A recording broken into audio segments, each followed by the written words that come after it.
So yun nga, nandito na naman tayo sa Honor of Kings at tayo jungler. So sa punto na ito, binisita na natin ang clash lane nila upang bigyan ng leksyon ng kalaban.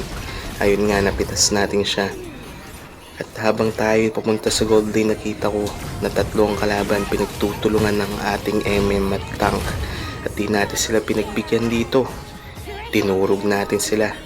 At habang tayo nag-farm, di ko na-expect na gusto pala akong ikank ng kanilang farmer. At hindi ko rin na-expect na magiging dalawa sila. Pero dahil malakas nga tayo, papalagad natin sila. O ano kayo ngayon? At dito papunta tayo sa mid upang ikank ang kanilang kakampi. At akala ko na ayon na ang lahat sa plano. At hindi ko na-expect na mamamatay ako. Hindi nagtatapos ng lahat dyan dahil nga malakas tayo. Pansin ko na nag-iisang MM nila. Pagkakataon na ito para pitasin ito. At habang ako'y pumitas, napansin ko na nanakaw ang ating Lord. So pagkakamali ko to sapagkat ako'y jungler, may smite ako.